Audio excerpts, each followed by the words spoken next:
దయచేసి ఎవరైనా మనుషులను గాఢంగా ప్రేమించిన వాళ్ళు ఉంటే కనుక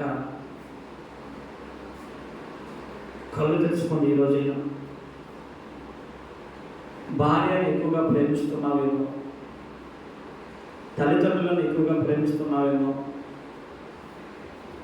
పిల్లలను ఎక్కువగా ప్రేమిస్తున్నారేమో, భర్తను ఎక్కువగా ప్రేమిస్తున్నారేమో, బంధువులను, రక్త సంబంధులను, స్నేహితులను, నా అనుకునే వారిని అందరినీ చాలా ఎక్కువగా గాఢంగా ప్రేమిస్తున్నావేమో. అయితే ఈరోజు నీతో దేవుడు మాట్లాడబోతున్న మాట, నువ్వు ఎవరినైతే ఎక్కువగా ప్రేమిస్తున్నావో ఆ ప్రేమించిన వారిని ఈ లోకంలో ఉండకుండా దేవుడు తొలగించేస్తారంట. ఎందుకు?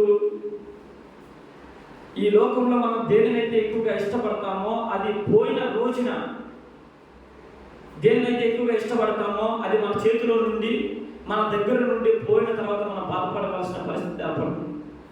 ఈరోజు మనిషిని సృష్టించిన దేవుణ్ణి ఇష్టపడాలి కానీ మనుషుల చేత సృష్టించబడిన వాటిని మనుషులు ఇష్టపడకూడదండి. ఫోన్ అవ్వచ్చు, పుస్తకాలు అవ్వచ్చు, పెన్నులు అవ్వచ్చు,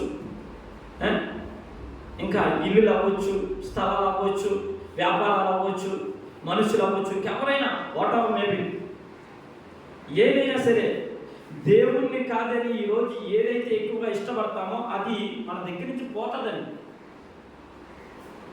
చూడండి, నేను ఒక సంఘటన చెప్తాను.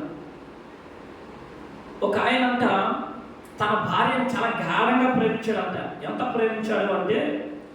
ప్రేమించాడంటే తల్లిదండ్రులను వదిలేశాడంట భార్య నిమిత్తమై, అన్నదమ్ములను వదిలేశాడంట, అక్క చెల్లెలను వదిలేశాడంట, స్నేహితులను వదిలేశాడంట, నా అనుకునే వాళ్ళంతా వదిలేసుకొని భార్య వెంబడి వెళ్ళిపోయాడంట. ఆయన వెళ్ళిపోతే ఏం జరిగింది అంటే, నా భార్య నా సర్వస్వము అనుకొని తన ఉద్యోగం చేస్తున్న డబ్బులన్నీ కూడా తన భార్య చేతిలో పెడితే భార్య ఏం చేసిందో తెలుసా? గాఢంగా ప్రేమించిన భర్తని కాదని అక్రమ సంబంధం పెట్టుకున్నంట. భర్త డ్యూటీకి వెళ్ళి వచ్చాడంట. డ్యూటీకి వెళ్ళి వచ్చేలోపు బెడ్రూమ్లోని పక్కపక్కలో సౌండ్లు వినబడుతున్నాయంట. ఎక్కిరింతలో పక్కపక్కలో వ్యర్థమైన మాటలు వినబడుతున్నాయంట. ప్రేమ దేవుని సంఘం, ఎంత దౌర్భాగ్యమైన పరిస్థితి అంటే,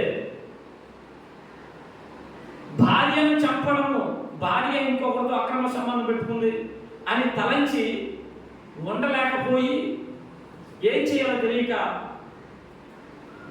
యువతల భార్యని ఏమనలేక, గాఢంగా ప్రేమించిన భార్యని ఏమనలేక భర్త ఏం చేశాడో తెలుసా? ఒక లెటర్ రాసి, అమ్మా నీకు ఏ రోజైనా నేను చిన్న హాని తలపెట్టానా, ఏ రోజైనా నీకు కష్టం వచ్చేటట్టు చేశానా, నీ కోసం నా తల్లిదండ్రులను విడిచిపెట్టేశాను, స్నేహితులను విడిచిపెట్టేశాను, బంధువులను విడిచిపెట్టేశాను, నా అనుకున్న వాళ్ళంతా వదిలేసుకున్నాను నీ గురించి, నీ ప్రేమను పొందాలని, నా ప్రేమను నీకు చూపించాలని సమస్తాన్ని విడిచిపెట్టి వచ్చేసాను నీ వెంట. మరి నువ్వు ఎంత దారుణమైన పరిస్థితికి దిగజారిపడ్డావమ్మా, నేను ఇంకా బ్రతకాలని అనుకోవడం లేదమ్మా అని తలంచి లెటర్ రాసి చచ్చిపోయాడంట, బ్రిడ్జి మీద నుంచి దూకి. చూడండి, ఇది ఎందుకు చెప్పానంటే ప్రేమల దేవుని సంగమా, ఈరోజు దేన్నైతే ఎక్కువగా ఇష్టపడతామో అది మనల్ని పూర్తిగా మోసగించేస్తుంది. లేదు అంటే వస్తువైనా మనిషి అయినా మన దగ్గర నుంచి పోతుంది. అయితే మనల్నైనా నాశనం చేసేస్తుంది, లేదా అదైనా మన దగ్గర నుంచి తొలగించబడుతుంది. అయితే ఎందుకు ఈ మాట చెప్తున్నానంటే, చాలామంది అతి ప్రేమ చూపించేవారు మన మధ్యలో లేకపోలేదు. సమాజంలో ఎక్కువ మంది కనబడుతున్నారు. నా స్నేహితుడి కంటే నాకు ఏది ఎక్కువ కాదు, ప్రాణాలు ఇచ్చే స్నేహితులు ఉన్నారు అనుకునేవారు ఉన్నారు. నా తల్లిదండ్రులు నన్ను విడిచిపెట్టి వెళ్ళారు, నా తల్లిదండ్రుల కంటే ఎవరు నన్ను గొప్పగా చూడాలనుకునేవారు ఉన్నారు.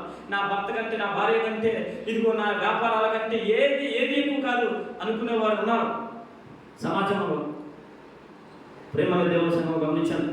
తల్లిదండ్రులు చూస్తారని, బంధువులు చూస్తారని, భార్య చూసేస్తుందని, భర్త చూసేస్తాడని, వ్యాపారాలు మీద డిపెండ్ అయిపోయి జీవించిన వారు చాలామంది ఉన్నారు. అవే సర్వస్వం అనుకో బ్రతుకుతున్న వారు ఉన్నారు.